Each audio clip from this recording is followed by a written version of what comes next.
Shalom shalom. Aha ni muri Sabao Church media ya Prophet of Jesus Joshua. Turi kumwe n'umupapa tugomba tumubaze amazina atubwire intahe yiwe n'ivyo Kristo yakoze ku buzima bwiwe. Mwitwa bande? Nitwa Hatungimana Alexi Hatungimana, tumvise yuko ugomba gushinga intahe kugira ngo n'abandi bantu bayumve kandi bayibone. Mbega intahe yawe niyihe wodushingira? Murakoze cyane. Intahe yanje ni intahe nyakuri imvuye ku mutima, ni intahe yerekeranye n'ivy'Imana, ivy'Imana yankoreye. Ni ikihe kintu Imana yakoze ku buzima bwawe? Ikintu Imana yankoreye ni ikintu gikomeye cyane. Ego itarike 21 y'ukwezi kw'icumi 2020 niho nari nsanzwe ngwaye ingwara atari n'ingwara komitere, novuga yuko bwari nk'ubumuga kuko nari maze imyaka 4 canke 3 n'imisi naramugaye ku ngwara y'amaguru. No kuvuga ntawo ubanzi atazi ubwo bumuga bw'iwanze bw'amaguru, haba ku kazi haba mu rugo barasanzwe bazi yuko mfise ubumuga bw'amaguru. No kuvuga wari umaze imyaka 4 ugwaye ubwo bumuga bw'amaguru, ku kazi vyace bigenda gute? Ku kazi no kuvuga naregereye abantu hara kuko dufise abarutwara, ego nkaba ndi mu kazi kabajejwe umutekano. Mu gihe uba ufise ubumuga runaka uramwegera ukamusigurira, hama akaca gufasha muri ubwo buryo bw'uko ubumugaye, hama akagerageza kukorohereza. No mu gihe ubushaka kuja kwa muganga ukaja kwa muganga yabigufashijemwo. Kwa muganga mwaragiyeyo, mbega kwa muganga bababwiye gute? Kwa muganga rumva yuko byari bimaze nk'imyaka 4 kwa muganga. Ubwa mbere uko byatanguye kumfata ari ibintu bituma amaguru yanze avyimba cyane, guhera ku maguru nkavyimba kuja ha mu ntege. No kuvuga yuko haravyimba cyane, hariho n'amafoto noba naratanze aravyimbye cyane gusumba hano mubibona nk'uko ibi bibaye kubera Imana yankoreye ibitangaje. Naragiye kwa muganga barabura ingwara. Umugabe ingwara mfise mu mubiri ibandanya iba ndende cyane, inkomere insinzikariza amagara. Naraciye muri byinshi cyane ntoshobora kuvugira hano, ariko mbandanya nsinzikara ubuzima. No kuvuga muri ico gihe waciye uja mu nzu ugumayo, ntiwasohoka, waguma mu gitanda canke baguterura mu ntebe, warashobora gutambuka? Ico nakoze naguma nja kwa muganga kuko umuntu ntacitama kubera ubuzima biragoye. Naraza kwa muganga, hariho imiti kamaza dufate nk'ukwezi kumwe amezi 2 ndi ku kazi, hama mu nyuma bigasubira bikanka. Ushaka naho urumva no ku kazi basanzwe bamenyereye nka ritme yo kuvuga tujya muntu turaje ubugwayi bwiwe. None no kuvuga ngo ico gihe amaguru baguhaye imiti yaravyimbuka cyangwa wagumuvyimbye hamukagumana ubabare mugabo kagabanuka? No kuvuga yuko maze kuba mfata imiti mu nyuma muri iyo myaka 3, guhera ku mwaka umwe imyaka 2 ngwaye kugeza ko ku myaka 3, dufate muri 2018 alafe niho namenye yuko kumbure abaganga bantoye ingwara bashabantora gute. Bamaze kuntora gute bisaba yuko ufata imiti yo gufufahaza. Iyo miti yo gufufahaza no kuvuga ni binini umuntu agenda gutora, ndafise fishe niyo niyo narisanzwe ndabifatirako. Narabandanije ndayifata mugabo ububabare bukagumamwo, ubuvyimbe bukagumamwo. Mu nyuma niho hace hiyongeramo n'indi ngwara igira kabiri, ku buryo yuko nagiye kwa muganga barambwira yuko turafise probleme y'imitsi. Kuvuga amaguru yaciye agira ikibazo c'imitsi nayo? Amaguru acagira ikibazo c'imitsi bivanye na faiblesse y'ubwa mbere ya gute, kuko gute yari ikaze cyane kubera nari menyereye yafatiwe imiti nyene ifufahariza. Ariko mu nyuma harageze igihe vyanka, ariho kumbura Imana iciye ibona ukurira kwanje, hama mu nyuma hakabisha igitangaza naraye mbonye. Ico gitangaza vyagenze gute kugira ngo ushobore kukironka?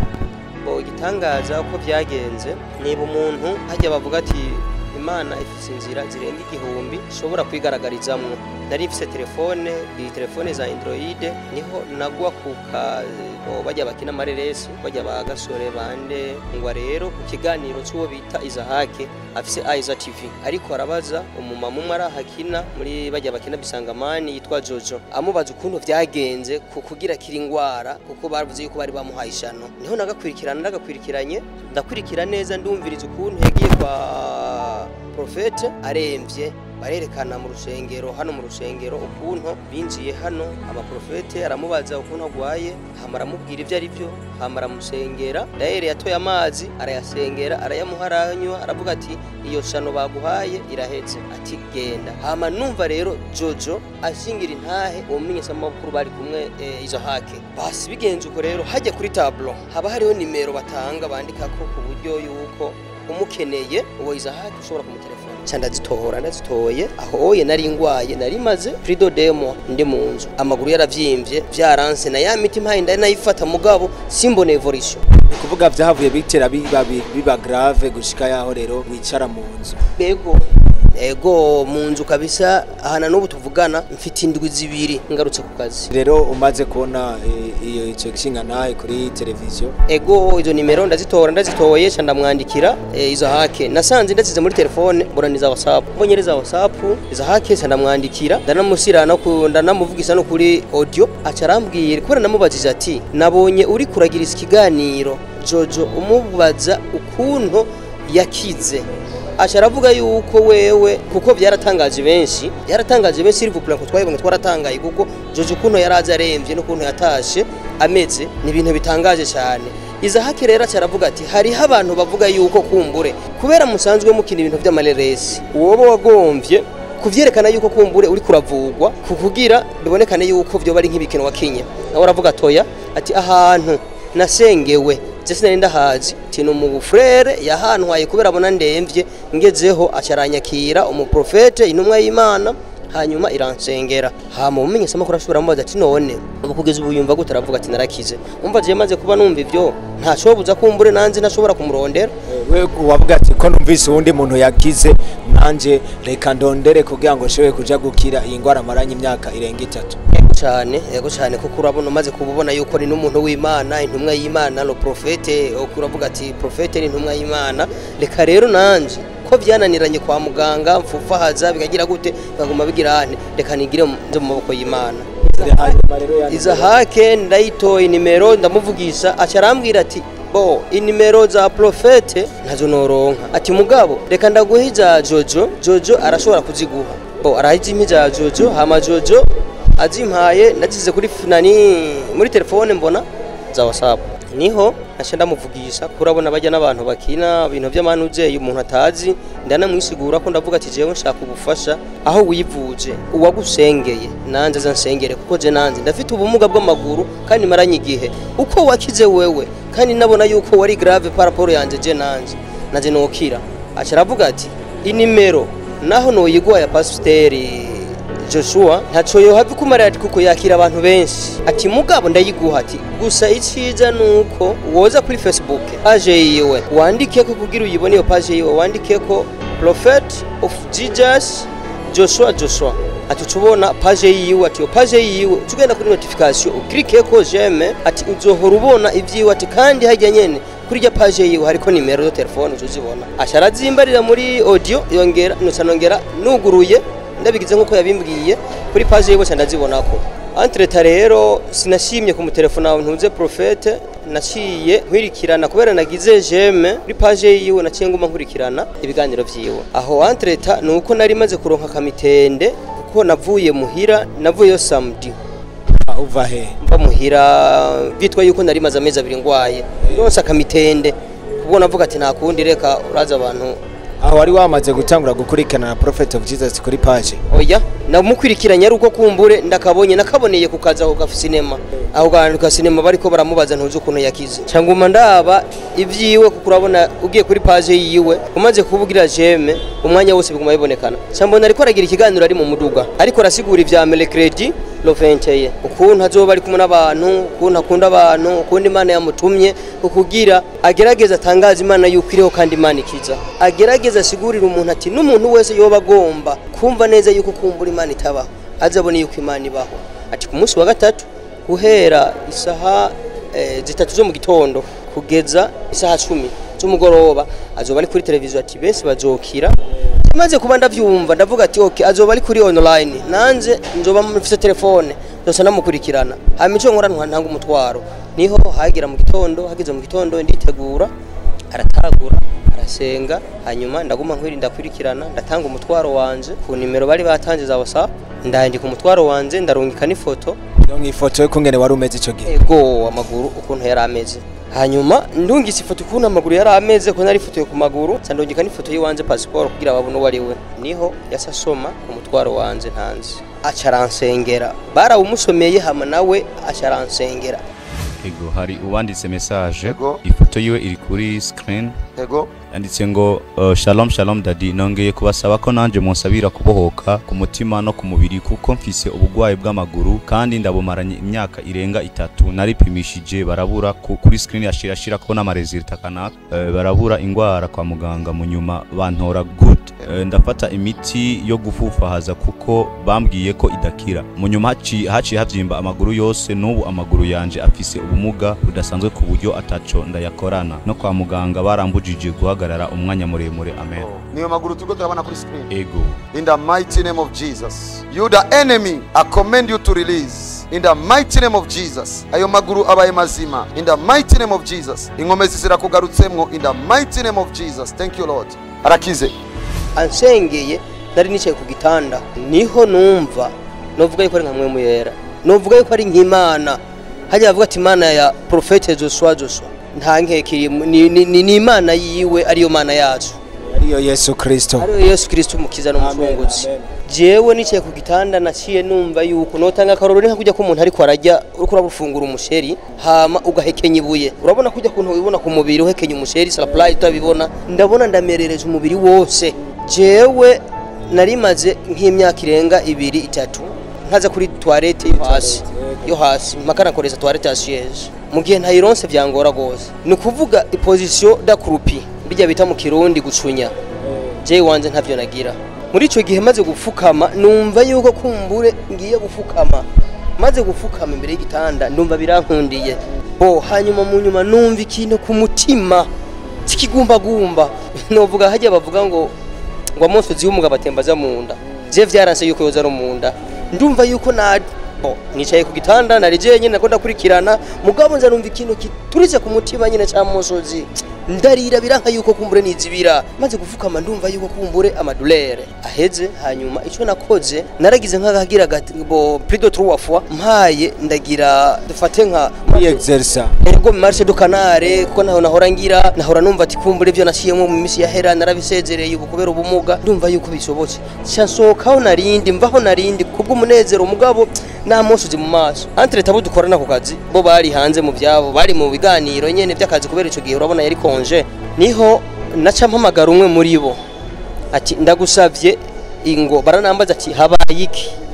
nibiki wewe ivyo nibiki ko nari nambaye uko mpaye ndatamba mu rugo byarabatangaje ko je entre tan nayikurikiranye ndumwe bari bazi ivyo ndimwe baranambariye bariko barakina n'ikarata wanashaka barambariye ngo tugini karata mugabo ko nenda namaze gukurikirana yuko kumbure Prophet aza kuba ari kuri online YouTube canke Facebook ati kandi uza gutanga umutwara usengera aho hantreta no mu rugo namaze gutanga ko sinya ati muze kuba muri aswivre dukurikirane intumwa y'Imana hama twizere turakira babona mpayinda simba mfite umunezero barambaza nibiki abaye iki kaifa nibiki cyo ushona koze narababwiye ati Imana je vraiment ndayibonye sinzi byo ari byo uku kuntu ntabyahora bimbako hanyuma cyane ndamubwira ati mfotora uko nyene ndi kuko yari yavuze ati ntuma y'Imana ati bace bagufotora ubwo nyene kuko yari yatanze amasahindwe ati jewe ndi ku masahindwe Imana yantumye yuko mbana n'abantu amasahindwe canke arenga kugira ndabemeze yuko Imana ibaho ati ubuza kuba gwaye ingwari zari zo zose yegereye n'ibitaro hagufi aca genda yipimisa amaza n'amaresulta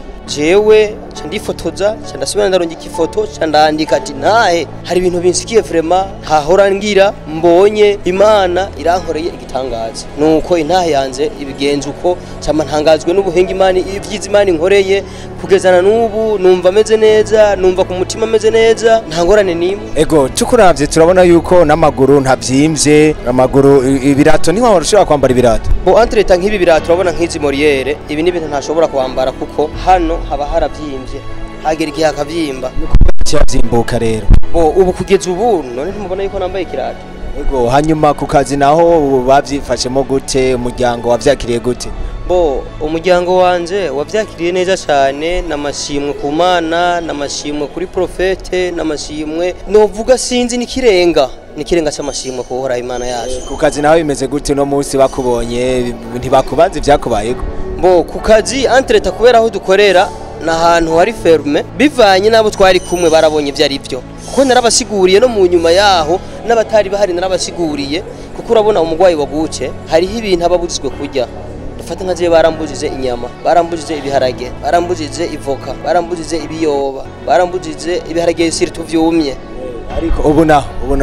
ubu uye ndamaze kugira test, naragize test mugabo urumva kubera ntaraza kwa muganga reyerma kujya bayipima nkagenda muri controle bakabona ati amadogire yaguca ameze uku canke kumbure bimeze uku canke ati warengeje canke ati bifite muku ni kuvuga rero ubu nsigaze kuza kuzana amarizita yo kwa muganga mugabo amarizita yo kwa muganga azoza gukonfirma jewe ari uko numva yuko kumbure meze neza ariko ubu urumva ko ari sawa n'amahoro urashaka meze neza vraiment nukuri meze neza urashaka gufuka gusutama urashaka gusimba urashaka bibereka ego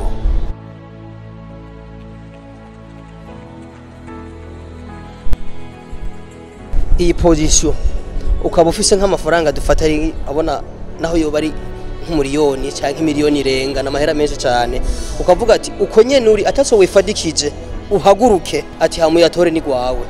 noca mvuga turanyimye noneho ntivyanakunda hano ntarashyira amaboko hasi ngira amasiporo ariko urabona birankundira ubu ndumva yuko atabubabare buhari bunini ego nta bubabare buhanini novuga yuko nako bagasigayeho bivanye n'imyaka nari imaze ntaragira na siporo urumva bwa rubumwa bw'amaguru ati petit à petit bizotinda bize niyo nagira siporo hama akaba rutoroka rume.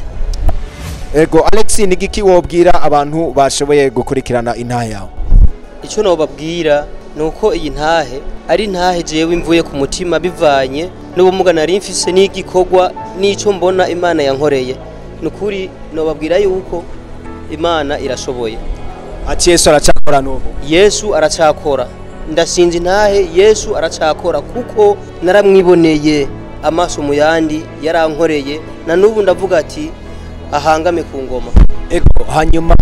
birashoboka yuko bazubara ubugwayi butandukanye ubabwira iki byukuri wabatumirira gukora iki na cyane cyane yuko Yesu yakoze itangaza ku buzima bwawe. Ego je nk'ico no babwira ingwara zirabaho ni nyinshi cyane mu buryo butandukanye ariko inyishu ya nyuma muri rusangi nta ngwara inanira Imana nta ngwara inanirana imbere ya Yesu Kristo mukiza n'umucunguzi. Nshuti bakundwa ba Media ya Prophet of Jesus ariko kandi abakunzi ba Sabao Church canke ba Awake Ministry murumvise igitangaza Imana yakoze kuri no nshuti yacu rero nagomba kubatumira kuri page ya Prophet of Jesus Joshua ariyo page ya Facebook urandika Prophet of Jesus Joshua ucugira like ariko kandi turagutumira no kuri chaîne yacu ya YouTube urandika Joshua Prophet of Jesus hanyuma ucugira sabone canke subscribe ucugira kandi like hanyuma ucushyaho na commentaire yawe kugira ngo uze wame uraba ubutumwa canke inyigisho canke intahe canke ibitangaza Imana iri kirakora ikoresheje Prophet of Jesus Joshua umwami Yesu abahezagire. Sabao Church Delivered Family ni ishengero ryizera Kristo nk'umwami n'umucunguzi rirongowe na Prophet of Jesus Joshua rikaba rikorera mu Burundi i Bujumbura mu Ngagara quartier y'indwi. Uba wifuza kubuhoka gukira ingwara n'ibindi muhawe ikaze mu misi y'amakoraniro kuwa kabiri isaha 3 kuwa kane isaha 9 kuwa Mungu isaha 3 Kristo abahezagire cyane.